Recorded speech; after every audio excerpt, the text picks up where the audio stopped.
오늘 본 말씀은 히브리서 4장 14절부터 16절까지 말씀 되겠습니다. 신약성경 히브리서 4장 14절로부터 16절까지 말씀 함께 보시겠습니다. 4장 14절. 그러므로 우리에게 큰 대제사장이 계시니 승천하시니 곧 하나님의 아들 예수시라. 우리가 믿는 도리를 굳게 잡을지어다. 우리에게 있는 대제사장은 우리의 연약함을 동정하지 못하실 리가 아니요 모든 일에 우리와 똑같이 시험을 받으시니로되 죄는 없으시니라. 그러므로 우리는 긍휼하심을 받고 때를 따라 돕는 은혜를 얻기 위하여 은혜의 보좌 앞에 담대히 나아갈 것이니라. 아멘. 오늘 본문 히브리서 4장 14절로부터 16절까지 말씀 중심으로 해서 예수를 바라보자 라는 제목으로 말씀 증거하도록 하겠습니다. 예수를 바라보자입니다. 히브리서 12장 2절 말씀에는 믿음의 주요 온전하게 하시는 이인 예수를 바라보자.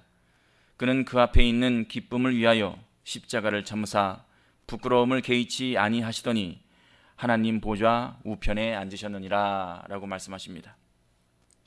하나님 보좌 우편은 권능의 자리요, 오늘도 우리 성도를 위해서 예수님께서 기도하시는 자리입니다. 히브리서 4장이 마지막으로 끝났는데 히브리서는 전체 12장까지 있습니다. 전체 13장까지 있습니다.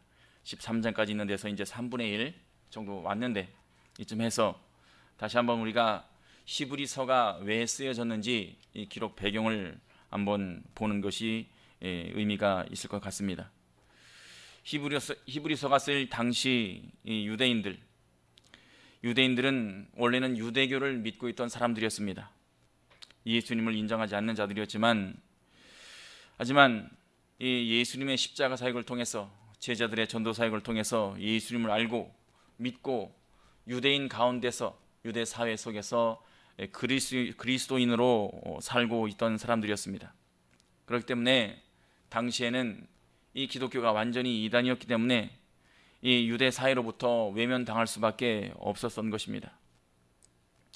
삶 가운데서 이 유대인들로부터 오는 끝없는 핍박 가운데서 힘들게 살아야만 했던 것입니다. 경제적으로도 참으로 여러 가지 어려움을 겪을 수밖에 없었습니다. 왜냐하면 자기들하고 거래도 안 하고 회당에서 쫓아내고, 그렇기 때문에 그런 힘든 삶을 살 수밖에 없었던 것입니다. 단지 예수 믿는다는 그 이유 하나 때문에 수많은 고통을 겪을 수밖에 없었습니다. 많은 박해와 멸시를 받을 수밖에 없었습니다. 문제는 이 고통과 박해가 앞으로 얼마나 더 계속되면 끝날까? 그것조차도 알 수가 없었다는 것입니다. 사람이 힘들어도 뭐 한 가지 희망이 있다면 참을 수 있고, 이 힘든 삶이 언제 끝날 줄 대충 짐작이라도 할 수 있으면 그것 붙잡고 또 살 수가 있는데, 언제 끝날지 모르는 한없이 큰 괴로움과 고통과 절망 가운데서 살 수밖에 없는 것, 이 끝을 모르는 고통이라는 게 사람을 너무나 힘들게 만든다는 것이었습니다. 그렇기 때문에 이런 고통 가운데서 당시 많은 기독교인들이 예수님을 버리고 유대교로 돌아가는 그런 일이 있었습니다. 배교의 일들이 있었다는 것입니다.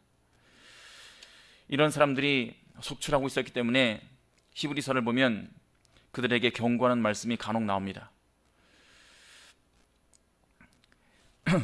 3장 12절 말씀에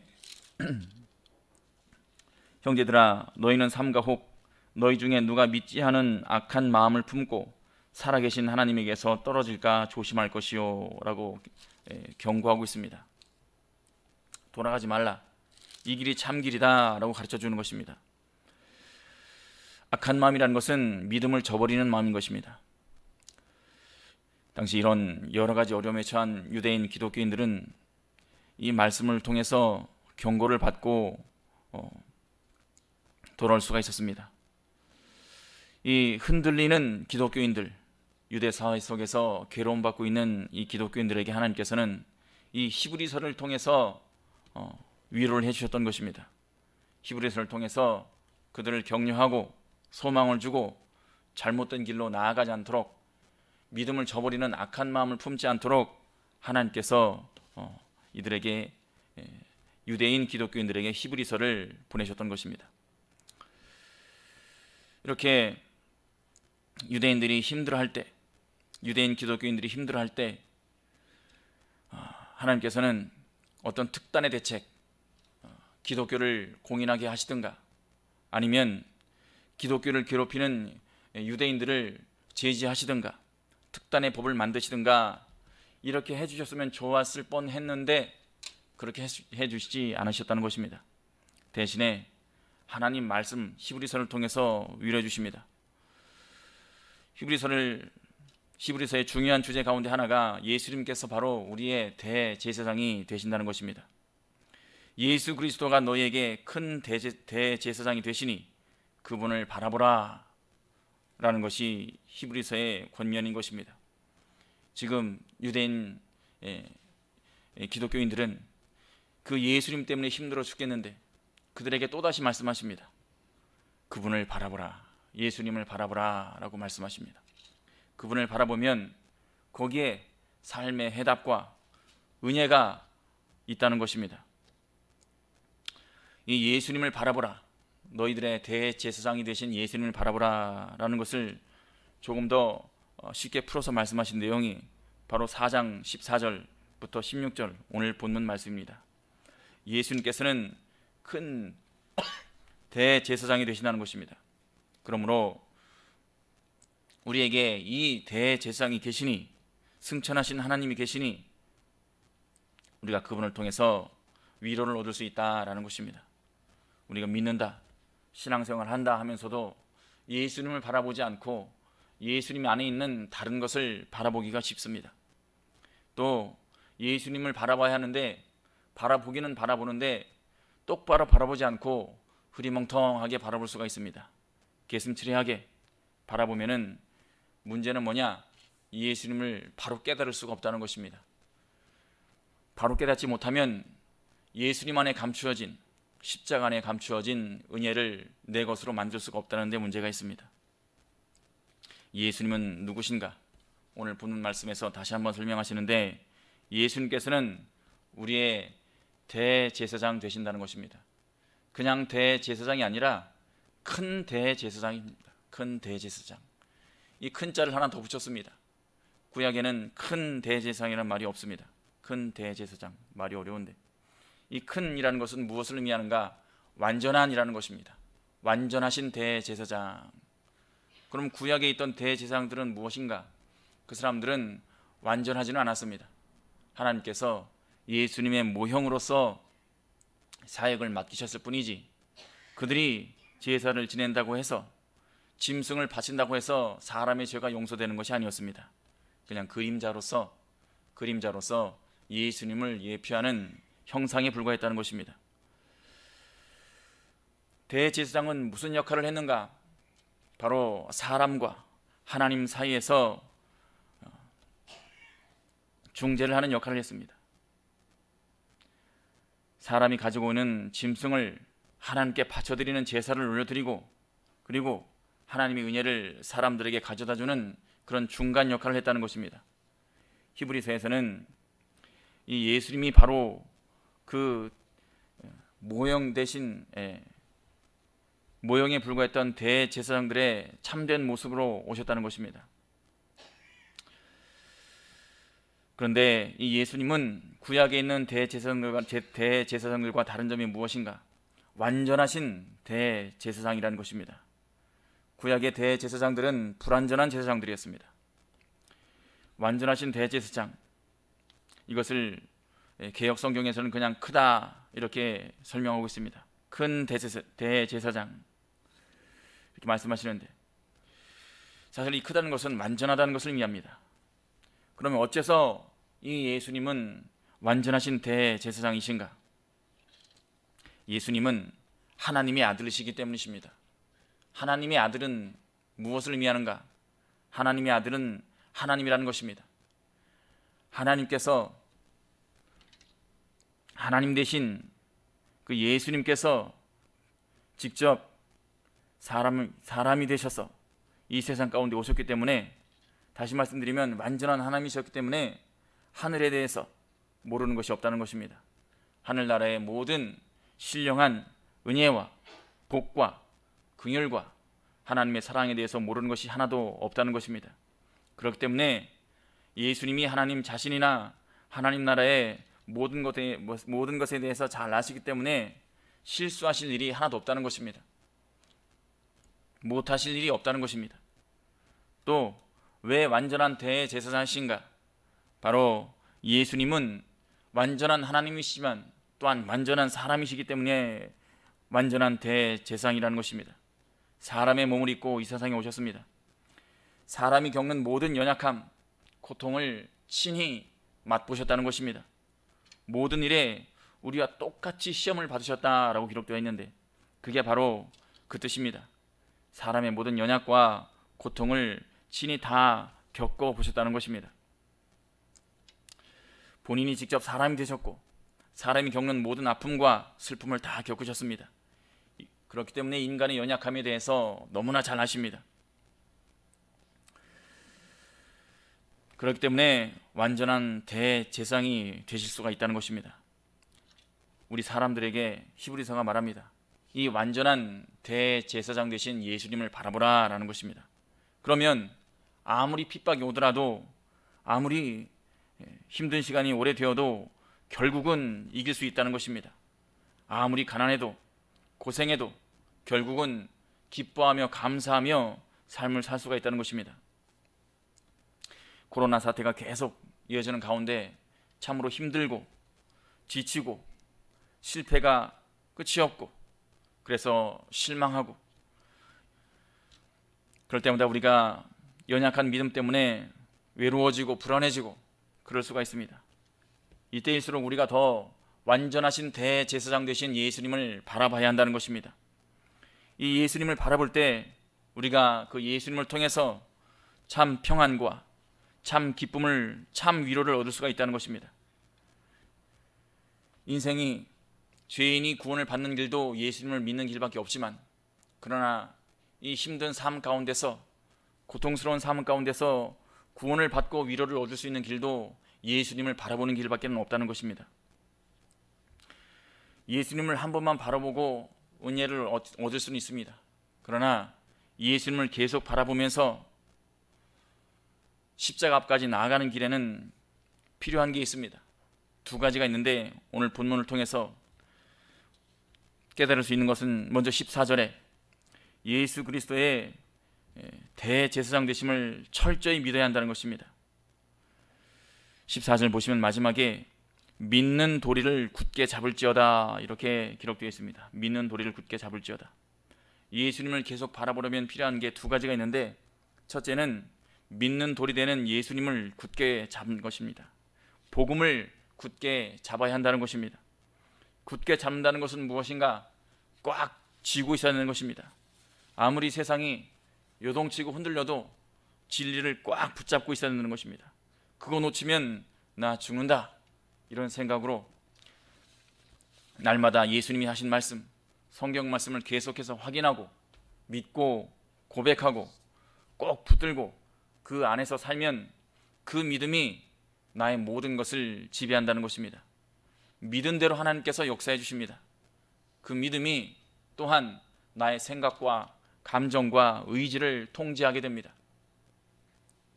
그렇기 때문에 나중에는 우리가 예수님을 깊이 생각하는 자리에까지 나아가게 된다는 것입니다. 예수님을 깊이 생각하면 예수님을 깊이 깨달을 수가 있습니다. 그 깨달음 가운데는 참된 평안과 위로와 또 사랑이 있다는 것입니다. 예수님은 나의 대제사장, 우리의 대제사장이 되십니다. 그분께서는 절대로 우리를 실망시키는 법이 없습니다. 예수님께서 나의 대제사장 되신다는 사실을 믿고 고백하면 그 예수님이 나의 모든 인생을 이끌어 주십니다. 그 믿음이, 평안이, 사랑의 약속이 나의 모든 인생을 완전히 장악하고 이끌어 주신다는 것입니다. 하나님으로부터 그런 놀라운 위로와 평안이 우리에게 있는데 우리가 예수님을 똑바로 바라보지 못하기 때문에 그 믿음이 우리 가운데 온전히 역사하지 못한다는 것입니다. 15절 보시면 예수님께서는 우리의 연약함을 동정하지 못하실 리가 아니요 이렇게 기록되어 있습니다. 예수님은 우리의 연약함을 동정하실 줄 아는 분이십니다. 왜 그러신가? 예수님께서는 직접 사람이 되셔서 사람의 몸을 입으셨던 적이 있기 때문에 우리의 연약한 부분을 다 아신다는 것입니다. 따라서 예수님 우리를 보실 때는 참 우리의 연약함 때문에 불쌍히 보시지 않을 수가 없다는 것입니다. 그렇기 때문에 동정하실 수밖에 없다는 것입니다. 다른 사람을 동정한다는 것, 우리가 참 누구나 할 수 있는 일인 것처럼 누구나 할 수 있는 일인 것처럼 생각하기 쉽지만 사람을 동정하는 것도 사실은 그렇게 단순한 일이 아닙니다. 간단한 일이 아닙니다. 왜 사람을 동정하기가 어려운가? 그 사람 처지가 되어보지 못하면 동정할 수가 없습니다. 아, 그 사람이 코로나에 걸렸다, 힘들다. 안 걸려본 사람은 다 그렇지 뭐, 요즘에 하루에 20만 명씩이나 나오는데 그러다 말겠지 뭐, 낫겠지 뭐. 자기가 걸려보지 않으면 모른다는 것입니다. 암에 걸린 사람을 우리가 위로한다 하더라도 힘을 내, 기운을 내, 낫겠지, 이런 식으로 위로한다고 해서 위로가 되지 않습니다. 암을 겪어본 사람이 참으로 위로를 줄 수가 있습니다. 그래, 얼마나 힘들겠는가, 내가 겪어봐서 알아. 겪어본 사람이 한 말과 그렇지 아니하는 사람의 말은 전혀 다릅니다. 예수님께서는 우리의 인생의 질고를 다 경험하신 분이십니다. 그렇기 때문에 우리를 동정하실 수가 있다는 것입니다. 왜 예수님이 우리의 연약함을 동정할 수 있는가? 예수님은 인생의 고통을 다 경험해 보셨습니다. 사람의 몸을 입으시고 이 세상에 오셔서 가난함 속에서 태어나시고 또 사람 형제들 가운데서 함께 자라시고 또 제자들의 배신의 슬픔을 겪으시고 또 여러 가지 육체적인 채찍에 맞는 고통, 삶의 고통, 일을 해야 먹을 수 있는 고통, 이런 힘든 삶의 질고를 다 경험하신 분이십니다. 우리가 가난하더라도 정말 예수님만큼 가난해 본 적이 있는가? 정말 예수님처럼 이 배신의 슬픔을 겪어본 적이 있는가? 예수님처럼 십자가의 괴로움을 겪어본 적이 있는가? 예수님처럼 십자가 앞에서 밤새도록 공포에 떨어본 경험이 있는가? 우리가 힘들었다, 가난했다, 외로웠다, 무서웠다 얘기는 하더라도 예수님처럼 그런 고통은 겪어보지 못했을 것입니다. 예수님은 우리를 동정하실 수가 있는 분이십니다. 왜냐하면 다 경험해 보셨기 때문입니다. 16절을 보시면 그러므로 우리는 긍휼 하심을 받고 때를 따라 돕는 은혜를 얻기 위하여 은혜의 보좌 앞에 담대히 나갈 것이니라 라고 얘기하고 있습니다. 예수님을 바라보기 위해서 첫째는 대제사장 되시는, 완전한 대제사장 되시는 예수님을 철저히 믿어야지만, 예수님을 계속 바라보기 위해서 필요한 조건 두 번째는 무엇이냐? 은혜의 보좌 앞으로 담대히 나가야 한다는 것입니다. 은혜의 보좌 앞으로 담대히 나가야 하는데, 은혜의 보좌는 무엇인가? 이것은 심판의 보좌가 아니라는 것입니다. 하나님은 은혜의 하나님이지만 또한 공의의 하나님이시기도 하십니다. 하나님은 공의로서 세상을 심판하시는 분이지만 우리 성도에게는 한없이 은혜로우신 분이십니다. 하나님께서는 우리를 주시기 위해서, 우리가 기도하시면 좋은 것으로 주시기 위해서 은혜를 잔뜩 쌓아놓고 우리가 기도하기를 바라시는 분이십니다. 예수님의 이름을 부르면서 기도하기만 하면 주시겠다고 하는 그 보좌가 바로 은혜의 보좌인 것입니다. 하나님의 은혜는 항상 우리에게 넘친다는 것입니다. 디모데전서 1장 14절 말씀 보시면 우리 주의 은혜가 그리스도 예수 안에 있는 믿음과 사랑과 함께 넘치도록 풍성하였도다, 이렇게 기록되어 있습니다. 하나님의 은혜는 항상 넘친다는 것입니다. 이런 은혜를 하나님께서 쌓아놓고 우리가 기도하면 주시겠다고 기다리고 계신 것입니다. 사실 우리가 하나님의 은혜를 주시긴 주셨는데 언제 주셨는가 모를 때가 참 많습니다. 그것은 우리가 하나님이 주신 은혜를 잊었다는 증거입니다. 우리가 사실 내 힘으로 지금까지 산 것처럼 생각할 때가 참으로 많지만 사실 하나님의 은혜가 아니었다면 우리가 하루도 살 수가 없었을 것입니다. 우리가 힘들었던 날, 괴로웠던 날, 불안해서 잠을 못 이루던 날에 기도할 때 하나님께서 들어주셨다는 것입니다. 내가 나를 위해서 어떻게 기도할지 몰라서 그냥 울고만 있을 때 내 안에 계신 성령님께서 우리를 위해서 기도해 주셨고, 또 하나님 우편에 앉아 계신 예수님께서 우리를 위해서 기도해 주셨기 때문에 우리가 오늘날까지 예수님 앞에 설 수가 있다는 것입니다. 모든 것이 은혜라는 것입니다. 우리가 십자가를 지고 참 힘겹게 걷는 그런 것만 상상하지, 그런 것만 보이지만 사실은 예수님이 우리를 업고 걸을 때가 많다는 것입니다. 우리가 십자가를 지는 것만 생각하지만 사실은 십자가가 우리를 지고 나아간다는 것입니다. 때를 따라 돕는 은혜란 무엇인가? 그러므로 때를 따라 돕는 은혜를 얻기 위하여 이렇게 했습니다. 때를 따라 돕는 은혜는 하나님이 선택하신 방법과 하나님께서 정하신 때를 말하는 것입니다. 그러니까 우리가 계속 이렇게 은혜의 보좌 앞으로 나가면 어느 땐가는 반드시 하나님께서 하나님의 방법으로 우리를 도와주시고 우리의 기도에 응답해 주신다는 것을 믿어야 하는 것입니다. 은혜의 보좌 앞에 담대히 나갈 것이니라. 그냥 나아가도 되지만 담대히 나아가야 된다, 이렇게 증거합니다. 왜 이렇게 하나님 앞에서 우리가 당당할 수가 있는가? 이것은 내 믿음이 좋아서도 아니고 우리가 그만큼 뭔가 값어치를 실어서도 아니고 누구 때문인가? 바로 예수님 때문에 우리는 당당해질 수가 있다는 것입니다. 예수님께서 이미 십자가를, 나의 모든 죄를 그 보혈의 능력으로 십자가를 지심으로 담당하심으로 사해 주셨고 피를 흘려 주셨기 때문에 우리가 그 공로에 의지해서 당당하게 나아갈 수가 있다는 것입니다. 지금도 예수님께서 하나님 우편에 앉으셔서 우리를 위해 기도하심으로 완전히 내 편이 되어 주십니다.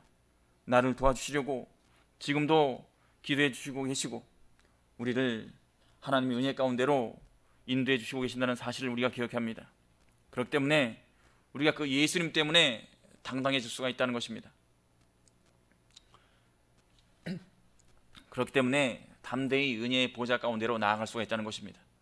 예수님 때문에, 하나님의 아들이신 예수님 때문에 그 이름으로 우리가 나아갈 수 있다는 것인데, 우리가 예수님 믿으면서 삶 가운데서 가끔 죄도 짓고 그렇게 살 수가 있습니다. 연약한 몸이기 때문에 부패성을 이기지 못해서 그렇게 죄를 짓고 살 때도 있습니다. 그때는 통회하고 자복하는 심령으로 나가야 하는 것입니다. 하지만 그때도 역시 담대하게 나가야 하는 것입니다. 예수님의 보혈의 능력은, 그 십자가의 공로는 용서하지 못할 죄가 없다는 것입니다. 모든 죄를 다 덮을 수가 있는 능력이 바로 보혈의 능력이고 예수님의 십자가의 공로라는 사실을 우리가 믿어야 하는 것입니다. 예수님은 십자가상에서 우리 죄를 대신 지시고 돌아가심으로 말미암아서 우리의 과거의 죄, 현재의 죄, 미래의 죄까지 모두 다 사해 놓으셨다는 것입니다. 우리가 그 예수님만 믿으면은 우리의 모든 죄는 다 이미 사해진 것입니다. 그러나 삶 가운데서 또다시 죄를 지을 때가 있습니다. 그때는 통회하고 자복하는 심령으로 예수님 앞에 나가는 것입니다.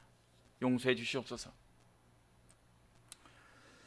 오늘 이렇게 말씀에 순종함으로 하나님이 주시는 그런 안식에 들어가기를 힘써야 할 것이며, 또한 믿는 도리를 굳게 잡고 하나님의 보좌 앞에, 은혜의 보좌 앞에 담대히 나아가는 그런 삶을 사시는 여러분과 제가 되기를 바랍니다. 말씀 생각하시며 잠시 기도하겠습니다. 아버지 하나님, 우리가 예수님을 생각할 때 우리 죄를 사하시기 위해서 십자가 위에서 보혈의 피를 흘리시고 속죄 사역을 완성하신 그 예수님을 생각할 때 참으로 우리가 감사하지 않을 수가 없습니다. 그 예수님은 지금도 하나님 우편에 앉아 계셔서 권능으로 세상을 다스리시고 우리를 위해서 기도해 주시고 계신다는 사실, 우리에게 큰 위로가 됩니다. 아버지 하나님, 지금도 우리 속에서 우리를 위해서 기도하시는 예수님, 하나님 우편에서 우리를 위해서 기도하시는 그 예수님, 그 예수님을 바라보는 우리가 될 수 있도록 하나님께서 우리 가운데 믿음을 더해 주시기를 간절히 원하옵나이다. 참으로 완전한 대제사장 되시는 그 예수님을, 그 믿는 도리를 우리가 굳게 잡을 수 있도록 하나님께서 인도해 주시옵시고, 그 예수님의 은혜에 힘입어, 그 능력에 힘입어 날마다 은혜의 보좌에 담대히 나아가는 우리가 될 수 있도록 골방에 들어가서 기도함을 통해서 그 자리에 나갈 수 있도록 해주시고, 교회에서 함께 모여서 예배 드림으로 그 은혜의 보좌에 나갈 수 있도록 하나님께서 지금부터도 우리 삶 가운데 끊임없이 역사해 주시기를 간절히 원하오며 예수님의 이름으로 감사히 기도드리옵나이다. 아멘.